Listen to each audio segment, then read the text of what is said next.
Good morning. Good morning, friends. I'm Gautam Mahajan of the Creating Value Alliance, and on behalf of my co-chairs, Martijn Rademaekers of the University of Amsterdam and Martin Calnan of the École de Ponts Business School, I welcome you to our third global conference on creating value in a web version being run today and also tomorrow in Europe, the Americas, and Asia. Creating value is essentially doing good and improving the well being of people, the environment, business, and society. The Creating Value Alliance has been conducting conferences and seminars over the years, and this conference is one in a series with many more to come, supported by the Journal of Creating Value. The original dates for the physical conference in Paris was to be June 2nd and 3rd, and now it will be October 20th and 21st, COVID willing. Our previous conferences have been in the UK and New York. This year, we also had planned 8 smaller conferences, many of which have been cancelled or postponed. In an age of runaway capitalism, globalization, and connectivity, the main global manifestations today is the coronavirus and our multivariate global responses. Along with the virus's destruction, it has forced us to think of our way of life and what really should create value for us. The virus has brought major changes, some for the good, a refocus on health, an improved environment, reduced transportation, a time for reflection of the future, and on the damage to capitalism. People seek a new normal. Some like the old, business as usual, run by profits and growth motives. People and governments have to balance the short term and the long term. Marketing and establishing new needs is the mantra. The other extreme is people who want to pay heed to the environment and sustainability and learn from this crisis, settle for lower growth, lower profits, more for less. Governments need to be strong, and this comes from being economically rich. This means growth and capitalism. The pursuit of happiness comes second, and so does a sound society. At no point in time have we gone back so many years and seen startling changes. The new mantras of more investment, infrastructure, and growth will quickly pull back on the eye-opening societal issues raised by the virus that our past beliefs may no longer be true. This conference will examine a desirable future, a desirable society, and a desirable business mix, sustainability and prosperity, and it will redefine prosperity. The conference also examines what may happen and what we may be driven to and why they should be entirely different from the desirable. The end point is what is likely to happen. It is our hope that people, businesses, governments, society will look at the future from what creates the most value in the long term and balance that by what value could be destroyed by the path we choose. This is where the keynote leaders can provide insight, wisdom, and inspiration for the future of the world. The panelists will take off from the keynote addresses and explore areas as diverse as telecom, courier services, logistics, finance, economics, food service, aerospace and airlines, academics, trade, HR, marketing, IT and outsourcing, geopolitics and education, etc., and hail from the US, South Africa, Europe, India, China, Japan, and Australia. I have great pleasure in introducing the keynote speaker for Europe, Riel Miller of UNICEF, and he has been head of foresight and the head of futures literacy, and has published in many distinct areas of the future on cyberspace, money, education, etc. The distinguished panelists include Torbjörn Fredriksson of UNCTAD, working on the digital economy and inclusion, Win Knight from South Africa, a marketing and strategic thinker, Rickert Achterrichte of Randstad Yacht, a leader in combining technology and people, and Fatih Latli, President, DHL Automotive. After Riel's keynote address, Martin will run the Q&A, and the conference. Over to Riel. Very good. Well, thank you very much. I hope everybody can hear me. We good? Yeah, great. Let me see if I can share my screen. So that'll be our first challenge. Really, though, a pleasure for me to be here with you. I want to say that this is a topic that's quite dear to my heart, in the sense that one of the reasons I decided to go into economics as a field and get my PhD was that I was convinced that the way we were assessing value, things that are valuable, our definitions of wealth, and the systems that we have made ourselves comfortable with for the reproduction of wealth and the way we constructed our sense of security were very inadequate. So I'm very pleased to be able to contribute to this conversation. I want to say at the outset also that I'm not sure that I have much to say about desirable futures per se, or predicted futures. But what I'd like to offer as a initial contribution to this conversation is a way of rethinking or equipping perhaps our way of thinking in order to address this fundamental issue of value and value creation. So let me just flip over and see if this will work. Host disabled attendee screen sharing. Okay, well that's a quick. Do you want to enable it or not? I can just proceed without it if need be. I just asked our technical demigod to do it. Okay, great. I can see that there's been a little change. Okay, just the usual technicalities of all this. I don't have to. Aha. You should be able to now. Who can share? All panelists. I will click on that. Okay. That looks good. I'll go for it now. Who can start? Okay. Wow. Ta-da! There it is. I think this is it. Okay. Can you see my slide? Value is the creation of meaning. Yes, we're good? Okay. Absolutely. So great. So let me just see how this, yeah, and it works. I can even click on the slide and move to the next slide. So let's talk about value and time. I think really, and you'll forgive me because here I feel slightly like, I've been searching for El Dorado, speaking of gold, and once I found it, of course, I want to talk about what I found. So that has to do with how we think about the future. But I think the relationship will be pretty evident.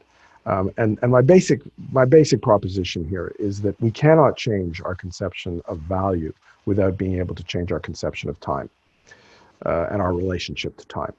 Because fundamentally, value is an issue of time. Once you've had the dinner, well, its value is your nice full tummy. So that's an experience, and you've got the value of it. But what's in the fridge for tomorrow is something you value because you think you're gonna eat it tomorrow. So fundamentally, this idea of value engages us with time. And I want to point out that you know, it's not, there's an evident part of time, which is that we're in it from when we're born, obviously, and we experience it. And so we have this feeling that, you know, time unfolds minute by minute, moment by moment, but even those words are words which begin to constrain our thinking about time. But money is a fascinating and powerful structural component of the way in which we conceive time. Those of you who understand, money has three basic functions. It's a store of value, which means that it's going to be valuable tomorrow. It's a numeraire. It provides us with an indication of how much money it will take. And it also enables us to transact, meaning we can give money and get something. Now, all of those are temporal issues. They all involve us in thinking about time. And then as credit and debt emerge as concepts as well, you become even more enmeshed in thinking about time and value. And credit is the idea that I'll be worth something later, that I'll be able to pay back. Debt is that, you know, I hold that IOU. And accounting, which double entry bookkeeping in the Renaissance in places like Italy, but also in other parts of the world, allowed us to think about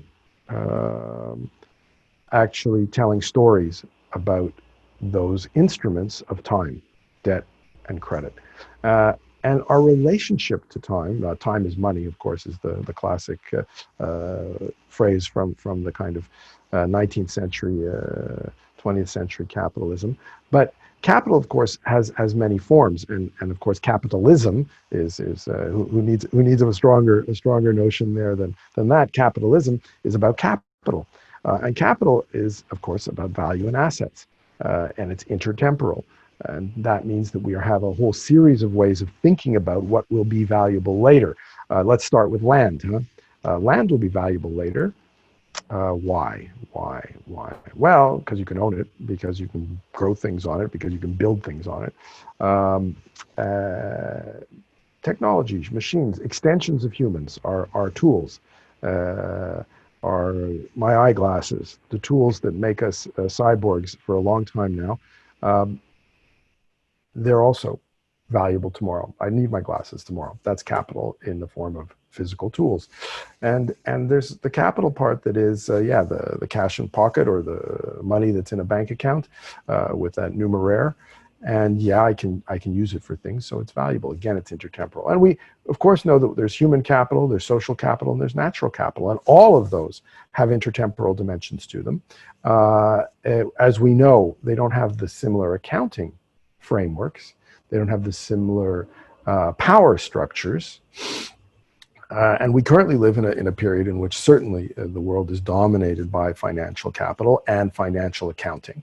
And as great luminaries of the economics world, Sen, Fitoussi, and Stiglitz have said quite a while ago now, but it was relatively obvious for a long time, that despite the unbelievable, how can I put it, organizational, technological, meaning the technique, effort, and in fact, this was what I did my PhD work on, national income accounting. National income accounting, an amazing feat of international coordination, consolidation of power, signaling systems, is nevertheless an incredibly narrow measure, but a very effective and functional measure. So my last version on this is meaning over time. Now, meaning becomes very open to a wide range of different. Can you hear me as the helicopter goes by? Meaning has obviously a broader remit than financial, human, and social and natural capital, and that's where I want to end. I want to end with a little discussion about how meaning might become the way we think about value and time. So let me just go quickly through the rest of the slides here. This is I love this. This is in the town of Bruges, and inside the walls of this impressive castle was where the belfry, the Bruges. There's this. The rules were set out for thinking about. The Count of Flanders set out the rules for transactions, but only within the walls of the castle. Of course, over time, it became possible to use bills of exchange more widely between Venice and Amsterdam, or Genoa and other places, and double entry bookkeeping, which credit, debt, the ledger, IOUs. In other words, you're worth something because somebody owes you something. It was one of the too big to fail was one of the things that I learned very early on from my father, who was an economist as well. And he said, look, who's the richest person in town? The one with the biggest debt, because they can't fail. So today we're in a situation, and I want to also get to the conjunctural aspects of this, where global debt tops 255 trillion. So this is financial capital, obviously, and we owe money. Well, of course, we owe it to ourselves. So somebody's a debtor and somebody's a creditor, right? And we should keep that in mind. If we treat the planet Earth as our home, which I think it is, then this debt looks abominable. But when you think about it, of course, we owe it to ourselves. So the real question, of course, with respect to this, is either a power question: who gets the money and who stays? Who's the person with the IOU in their hands, and then who's the person paying to them? And we know that's highly unequal in today's world. But the overall point is that, do we have confidence that we're good for it? I mean, as a planet, as a species. And I think, it's pretty clear that a lot of us have high stakes in this game.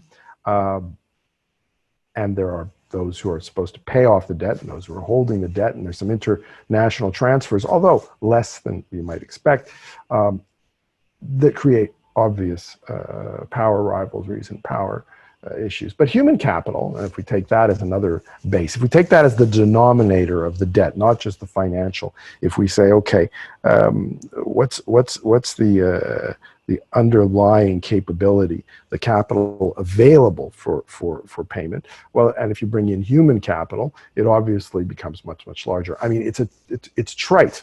It's trite to say that everybody knows that the greatest resource of a company, the greatest resource of a nation, the greatest resource of the planet is what people know. Our human capabilities, what people know how to do. And we also know that, of course, natural capital, in the form of what the planet offers us, from oxygen to nitrogen and to a place to hang our hat, is also hugely valuable, much more so. And I mean, if we have natural capital and human capital, obviously are worth more than financial capital. What's curious, of course, is that we don't account for it. And the same goes for social capital, which I haven't put a slide in, but social capital is your reputation, is the ability that you have to communicate and to build relationships, those relationships that function. These are highly valuable things. Try making dinner without social capital. You won't make it. Dinner requires social capital, because you got to collaborate with all the people and then serve dinner, etc. Unless you're sitting in the forest. So coming to knowledge creation and meaning, I want to offer a kind of an approach that says, here's something that could become, if we put our minds to it, another way of accounting for capital and value. So here there's living knowledge, which is a stock. Let's call it a language, for instance, and discovery, new knowledge, which is a flow. So children learning a language, and you have the stock and flow of knowledge, classic concepts and terms from the thinking about capital. And if we're creating knowledge, we have the public sector, which preserves and creates some net new knowledge, the private sector, which obviously does that as well. And then there's all the non-institutional learning that takes place as flow, that rediscovers, teaches a language to a child. Of course, if you don't teach the language to the child and you just let that stock of knowledge decay, it will disappear. So that's maintenance that we know about, again, from the concepts of capital.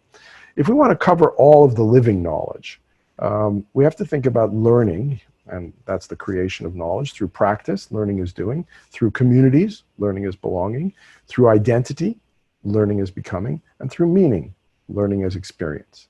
Now, I think it's not implausible, it seems eminently reasonable, in fact, for me to say that learning and our ability to learn, and therefore our ability to know things, is really the fundamental source of value. Because if I'm going to be able to fix your plumbing tomorrow, or if I'm going to be able to perform a jazz concert, or if I'm going to be able to entertain you with a story, all of these things are things that I can do in the future because I have them now as a capability. And if the relationships that I've built up, the communities, if the identity, the who am I, if the practices, and so the rituals, the procedures are all things which that I live with and that we create on a continuing basis, they are the foundation for creating value over time.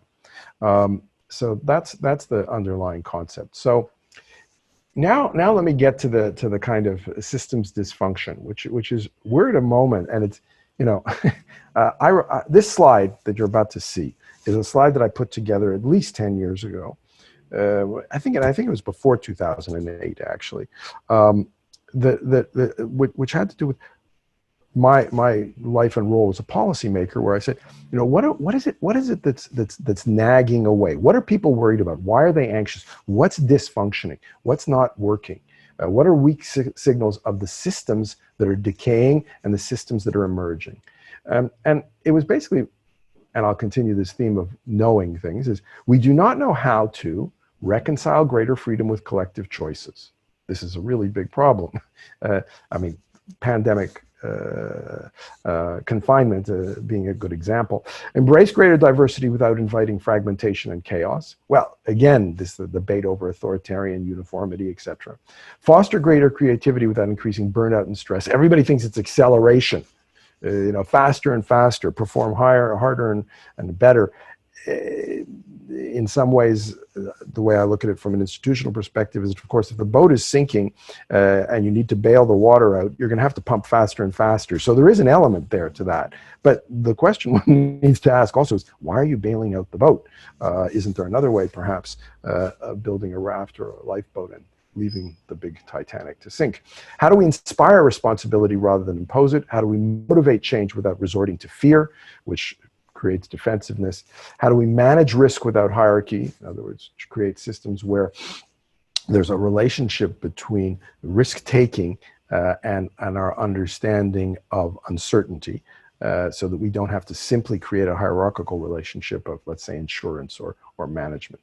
Combine respect for complexity while still gaining depth of understanding. In other words, getting beyond the idea of complicated, being able to appreciate that we live in a complex universe and that is a state. We are complex ourselves. Our species, its evolution was the result of complex creativity. Complexity is the dominant nature of our universe. So this kind of transformation, and I call it the kind of flat Earth, round Earth shift, is really quite challenging. Because if you have the concepts, let's say, of financial capital and financial security, if you think about value and what value means to you, and that means your identity, I'm a rich person, I'm feeling secure and powerful, that's the way I define power, you're going to have a lot of different monsters and different fears based on the structure. And here you can see that falling off the side of the Earth is very frightening, and the monsters that are there. But once you discover that the Earth is round, then what do you do? How do you improve navigation when you're in that situation where you say, look, actually the Earth is flat. You've been thinking the Earth is flat, but it is round. In other words, you have a breakthrough in the way that you see things. Well, this is not an easy transition. So my feeling is that we have a transitional context today, not the first time, of course, but this transitional context requires a significant change in the way we think. And that's not an easy thing to do, and it involves obviously practice. So let me just cover very quickly this issue of futures illiteracy, human agency, and complexity, because I don't think we can make the transition to a different conception of value fundamentally without being able to change our relationship to temporality. The thing about the money and credit in its current form is that it has generated a kind of fetishism of monumentalism. In other words, monuments, big banks, big pyramids, big things that last a long time, a skyscraper in New York, are really things which give us a sense of security, because we say, hey, that capital, it's going to last a long time. That's going to give me the sense of security. Even the sense of a territory and a nation which preserves and defends and consolidates and dominates a territory is a intertemporal notion of value over time. And I think that this partly reflects the future's illiteracy that we currently suffer from, which is a fear of uncertainty. Uncertainty as a fundamental category. In other words, we're afraid of the universe we live in. The universe we live in, the only certainty is uncertainty. This is outside risk. I'm distinguishing risk and uncertainty. So we're not inside the reductionist models that we use to make bets, and we're going to keep making bets. But even when you make bets, you don't abolish the uncertainty of a creative world full of novelty and emergence. So this biases us to seeking path dependency. That's our pyramids. It creates a fetishism of immortality, things that will live forever. It in the same vein, precipitates a preoccupation with repairing, maintaining endogenous continuous improvement. This is, let's bail the Titanic, let's keep on pumping, even though we think it's sinking and it's probably not where we want to be. And it creates this false sense of temporality of change. We have to seek permission not to plan or prepare. It inhibits our imagination. It inhibits our appreciation of the world around us. In another way of putting it is that it reduces, in a very fundamental and powerful way, our what I think is a very strong inherent capacity based on many disciplines, which we could explore, for humans to be improvisational and to be, in that sense, able to capture difference, because improvisation arising out of differences that emerge all the time provides us with a foundation for cultivating difference, but thereby diversifying what we do and who we are in ways that are much more powerful from the point of view of resilience. So ultimately, a source of confidence in value in the future, because resilience is a better strategy for assuring intertemporal value. So just really quickly, in the present, there's repetition, and there's also difference, and we see it all the time, things that are the same and things that change. But the question becomes, how do we become more sensitive to those aspects of that world that we wouldn't be able to discern without being able to suspend our image of the future? And this is where the future and anticipation, which are very deeply rooted aspects of, I think, consciousness and, of course, living entities altogether, is that this creative capacity that we have with respect to our imagination allows us to actually perceive and invent new words. So we can get beyond substitution. And I think this is particularly, powerful at the moment, where we're seeing a lot of substitution efforts, where the traffic cop is replaced by the traffic light, or where the office is replaced by Zoom. And that's simply substitution and replacement. We have complementarity, where, curiously enough, people might have said, oh, because we're not in the office and because we can't meet, there'll be fewer meetings.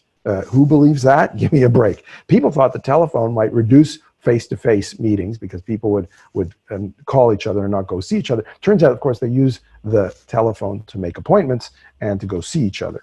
And that's complementarity. And obviously today we know that Zoom and getting out of the office doesn't reduce the number of meetings, at least in my case for sure. The whole world now is accessible, and you can have meetings with anybody and everybody all the time, 24/7.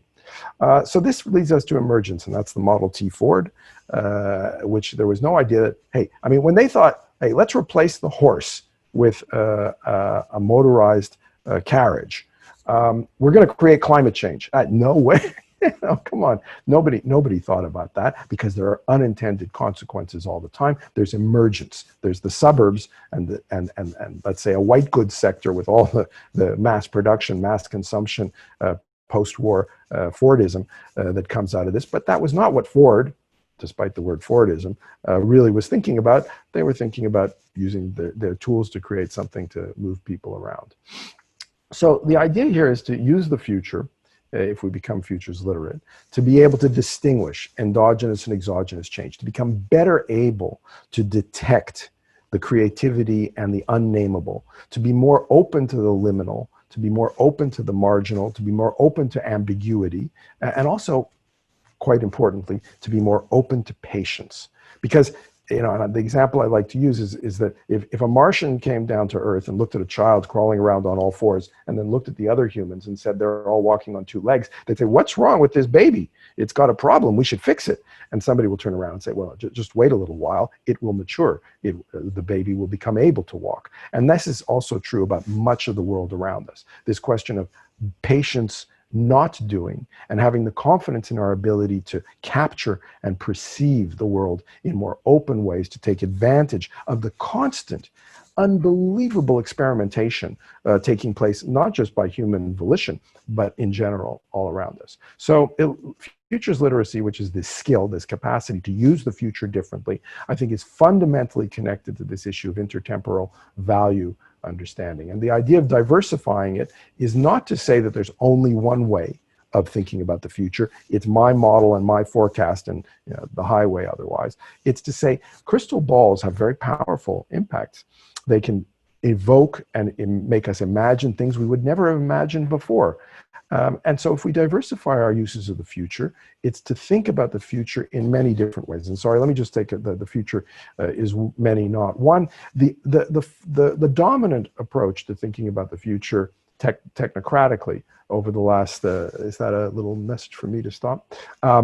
Is to think of the past and project it into the present and use extrapolation based on accounting, otherwise it really doesn't work very well, based on accounting, which is units of measurement established in the past, measured in the past, and used as the foundation for projecting with some form of equation that fits the past and the future, different options for what might happen.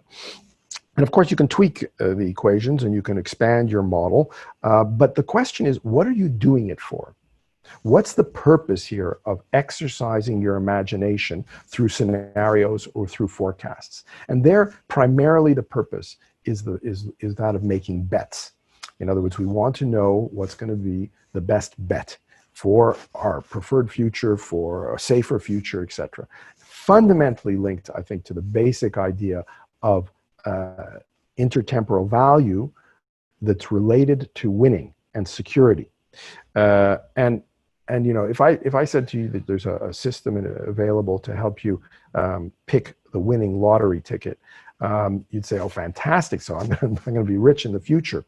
And you'd say, I want to talk to that technocrat who knows the tomorrow's winning lottery number, and I'm going to pick that number. Then when you don't win, you say, well, okay, maybe I should just pick a few more lottery tickets. So then I'll win in the future.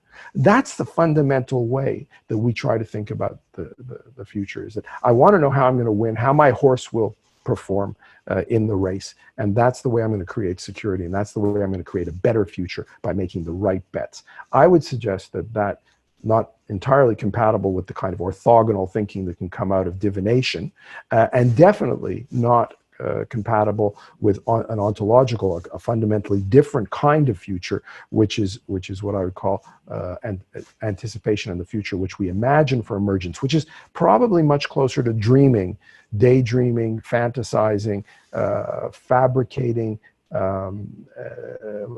almost hallucinations, monsters. And this is a much more fluid, open kind of way of thinking about the future that actually has no interest in the future per se. Not in the sense of the horse race or winning the bet. We're not interested in the future as the future. Here we're interested in the future because that image, that mirror that we use, which is the future, this image of the future provides us with a mirror. This mirror changes, it can change, and when it changes what we see in the present. If the mirror is only for the purpose of being able to make bets, you're going to have one kind of mirror and you're going to see one kind of reflection. If the mirror is meant to play and to deceive and to illuminate, and then you begin to say, well, there are aspects of the present that I can only see if the reflection in the mirror of the future is one which is not related to probability or preference.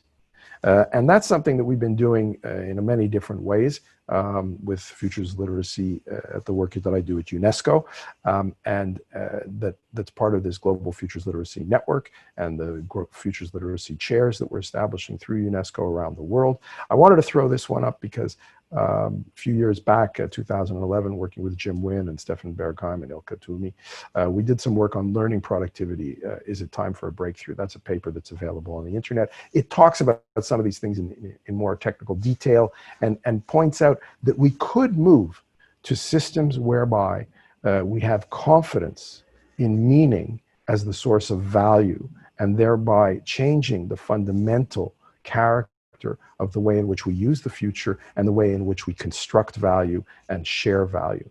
So the idea here is I guess, to talk about an interdependent, perhaps a necessary but not sufficient condition at all, which is the necessary condition, I think, is that we need to be able to feel that the way we think about time and the way we think about the future equips us with altering our sense of what's valuable in the future.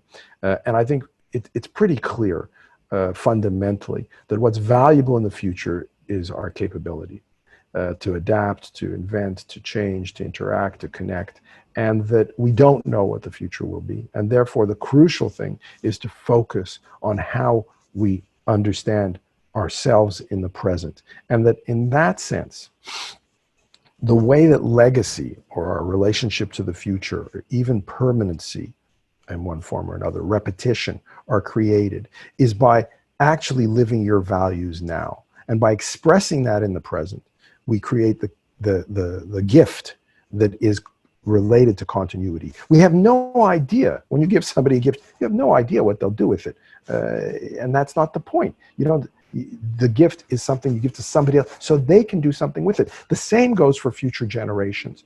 Our primary, I think, challenge is to be able to embrace the richness of the present and to not be so narrowly fixated on forms of capital and forms of power, because capital is power, that actually restrict, significantly impoverish our appreciation and our ability to live inside the current world. So just let me end with the Sampé drawing of the idea of leadership and change, which is, and I'll say it, I'm often considered a futurist by profession.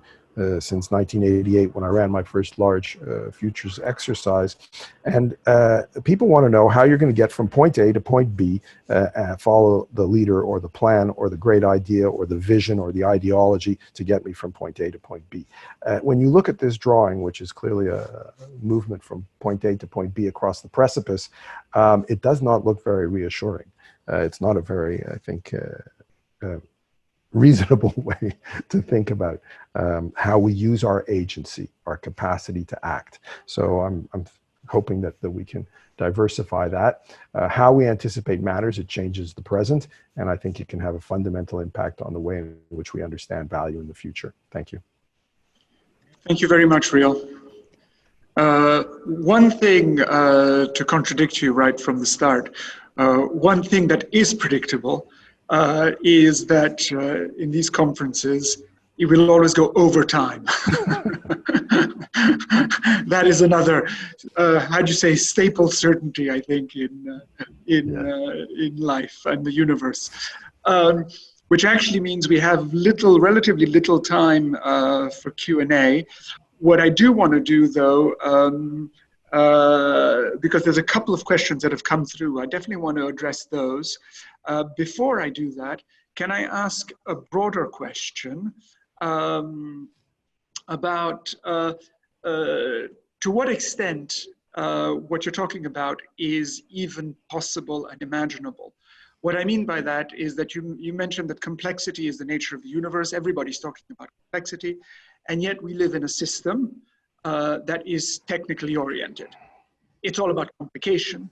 And we do not know how to deal with complexity. We do not know how to deal with ambiguity. We say we do, but as you rightly point out, everything about ambiguity is just making bets. And it doesn't really reduce the ambiguity. It just makes us feel better about it. So aren't we asking, isn't the ask just too big? Is it even envisageable that, well, we can change this, what seems to be a tremendously deep-seated and deep-rooted need for security and for safety, because that's what we're asking to change ultimately. Yeah, but Martin, it's a great question. But I mean, you know, I think it's again a question of learning and maturity. Our idea of security changes over life. I mean, if you're frightened of the outside world, you lock yourself in a room and you just stay there, which is partly what's been going on with confinement. We're afraid of the virus and the outside world, and we lock ourselves in. Nobody's very happy with that solution to being alive. And so the issue here is, I think in some senses, being equipped. Literacy, the futures literacy concept, as you know, invites specifically that notion of equipping oneself, becoming capable. And I fundamentally believe that our sense of security, what makes me feel comfortable and happy in the sense of at ease, is much more connected to suppleness, adaptability, than brittleness and defensive fortification.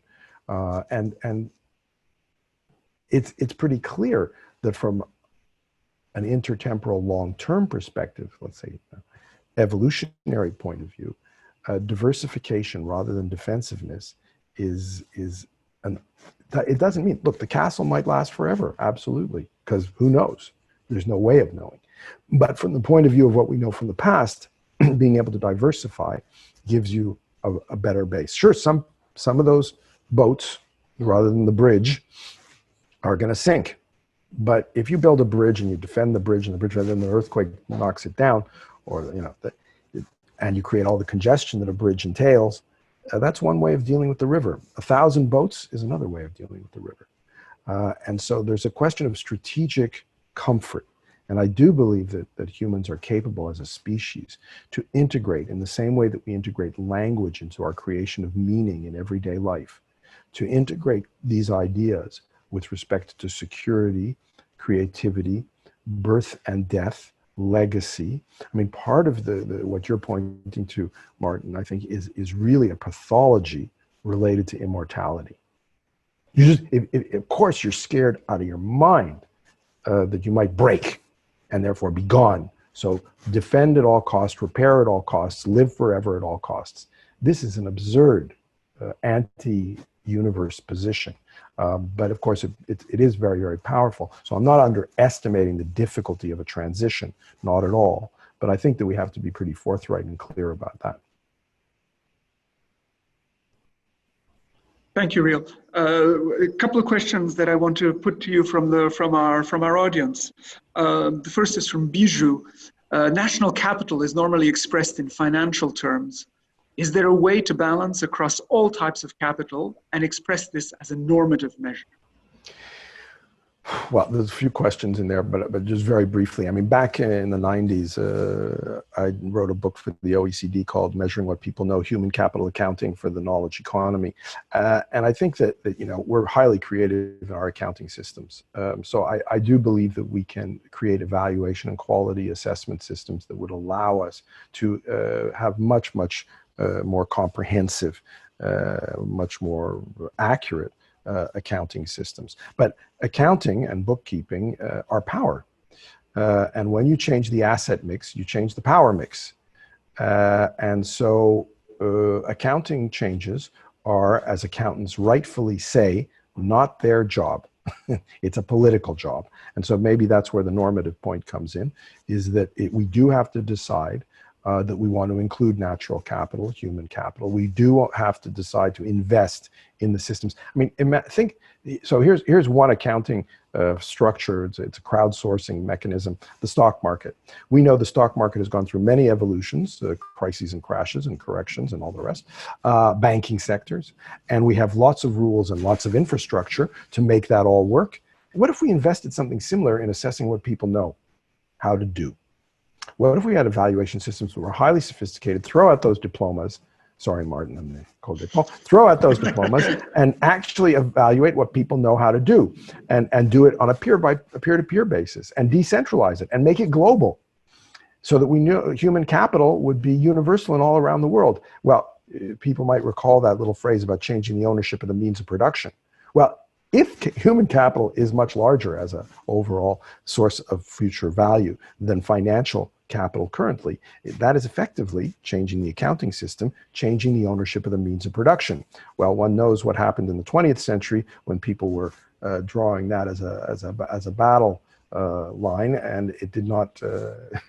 It's still, of course, plaguing us in a terrible way. So these are not easy things to change, but they're certainly envisageable. We can see them in front of us and around us. How to do it is another story. Maybe just one last question before we're going to have to start wrapping it up, and in order in which they were written. So I'm sorry, somebody's going to get left out. Can you elaborate about risk and uncertainty? And I guess underlying that question, is there a difference between the two? Yeah, I mean, this is the classic distinction of North and others. It's in the literature, which is simply to say that, uncertainty in its fundamental sense is just unknowable in advance. You just cannot know. So, I mean, let's take an obvious example. You can do a risk assessment of a pandemic by setting up a model and making a set of assumptions in which you fix certain variables and insist on them being something that will apply in the future. And then you can have an error term, because you have some past data, which will show that your model's only captured so much of the variation in the overall change of variables, and so you get a risk coefficient. And this is a very powerful instrument, mechanism and tool, and it's based on setting out a reductionist framework that asserts and affirms a certain set of assumptions into the future, and then. So then you have a risk assessment. A pandemic is likely at 60% in the next 5 years. Of course, it could happen 2 days later, or it could happen 20 years later, because you don't actually know.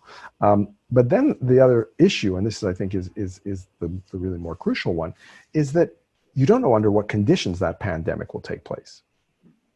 In other words, is this the pandemic of SARS in the first round, or is this the COVID-19 version today? And in fact, that's what makes things really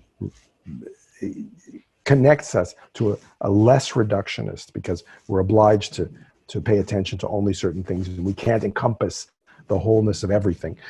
But to say, even if you have a risk model, you have no idea in what context it will emerge. So if you've assigned a probability to a pandemic, that does not tell you under what conditions it will occur. What will be the power relationships? How will China and the United States interact? Who will be the boss at the WHO?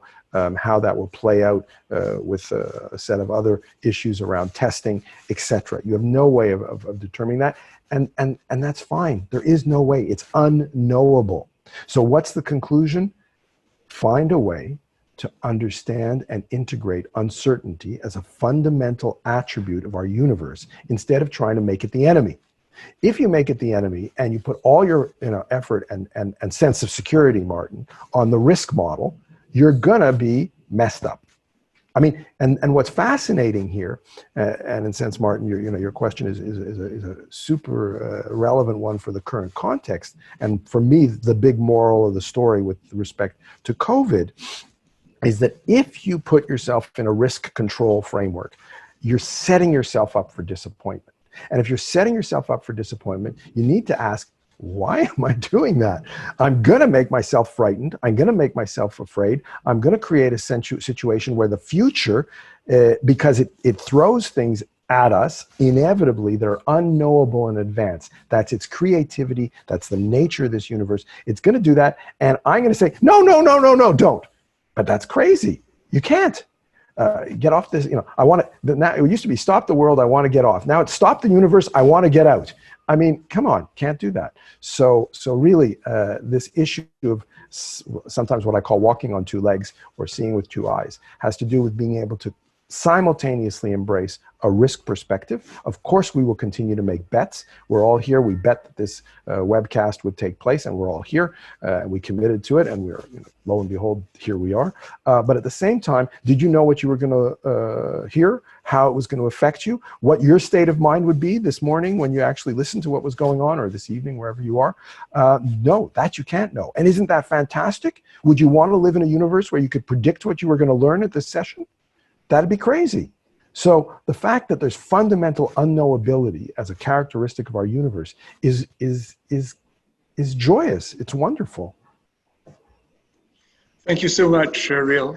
Thank you very much for your for sharing all of this. We're running out of time.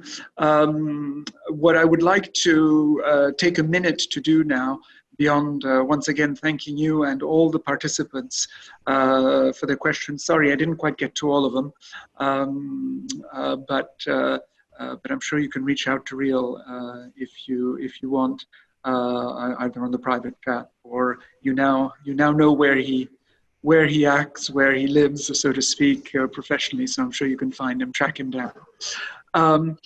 The next stage of our online session is what we've called the creative sessions. You will now be able to go and join one of our 4 panelists to explore some kind of an adaptive challenge, wicked problem, with them. They're from different perspectives, ranging from South Africa to the United Nations, ranging from DHL to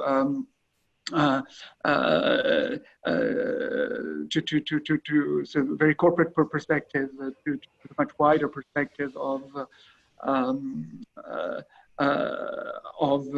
embracing employability in today's age. What we would like to ask you to do is take the different wicked problems are being presented in the chat. You've probably received them by mail. Have a quick read, decide where you want to go. Take a couple of minutes to have a cup of coffee, because even though we're in virtual world, we are actually still in good old flesh and blood. So it's nice to get up and have a quick walk around. Come back by 11. What are these creative sessions about? The panelist is going to present the wicked problem from their perspective, and then you will all be directed into breakout rooms so that you can have, in much smaller groups, an interesting conversation. I doubt we'll come to any answers. I don't think there are answers, like Riel has rightly pointed out in this situation. It's really all about the uncertainty and how to deal with this uncertainty. But what we hope is that through the conversations, through the diversity, through this collective exchange, interesting insights might come out, interesting questions, new connections might arise. And so this is what we invite you to do. So please take a moment to look at the wicked problems, make your choice, and get yourself a cup of coffee, and go to the next part of this online conference. And once again, thank you very much, Riel, and thank you all. Thank you. Thank you, everybody. Bye-bye.